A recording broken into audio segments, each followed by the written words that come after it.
Imbis nga na ganitong kulay ng bubong, ganitong kulay nga ang nasabi ko. Opo, nagkamali ako.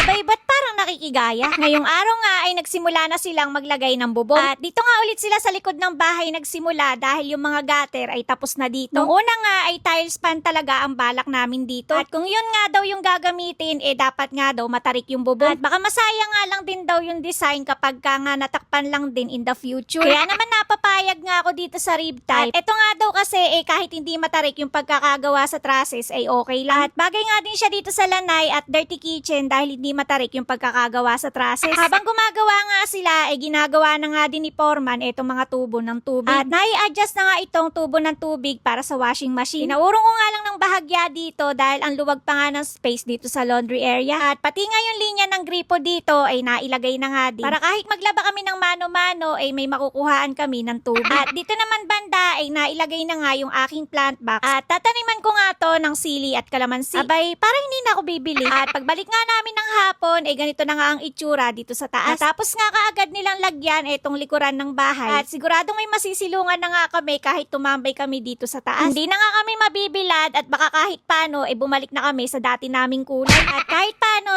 malalamigan na nga din yung mga gumagawa dito sa taas. Tuwang-tuwa nga kami ni Willie dyan dahil kahit paano meron ng bubong itong pinapagawa naming bahay. At ang saya na naman nga ng puso ko dahil ang dami na naman nga na bago dito sa bahay. Dito naman sa may bandang attic nalagyan na nga nila ng mga tubular. Yan nga yung sinasuggest sa akin nung nakausap ko, nalagyan nga daw namin ng bodega. Kaya baka magkaroon nga ng pintuan dito at dyan nga namin itatambak yung malalaki katulad ng Christmas tree. Dito naman sa labas nagsisimula na nga silang magtiktik. Nire-ready na nga nila yung papalitadahan bukas. At yung mga trusses naman dito ay natapos na nga din pinturahan at bubong na nga lang din ang kulay. At habang tumatagal nga lalo na naming nakikita kung ano talaga yung nasa drawing. Napakaganda na nga ng bahay namin. Ang kaso nga lang nagkamali ako ng kulay sa bubong. Imbis nga kasi na ganitong kulay ng bubong yung kailangan namin. Hetong at maroon pala ang nasabi ko. Mangyak-ngyak nga ako niyan at halos ilang araw nga akong hindi nakatulog. At the same time nabubuisit nga din ako kay Willie. Dahil alam naman niyang may sinusundan kaming kulay. Abay bigla ba naman akong tinanong kung anong kulay ng bubong. At ang nakakabuisit pa nga doon tinatawanan pa ako. Dahil pag hindi nga daw ako tinatanong nagagalit nga daw ako. At pampalubag loob na naman niya sa akin yung hayaan ko na't matatakpan nga din naman daw yan. Abay wala naman na akong magagawa dyan. Kaya ngayon nag-iisip ako ng kulay kung anong babagay dyan. At imbis na modern American style nga tong bahay, ewan ko nga kung ano na nga ang kakalabasan. At baka maging rainbow na nga lang. Sabi ko nga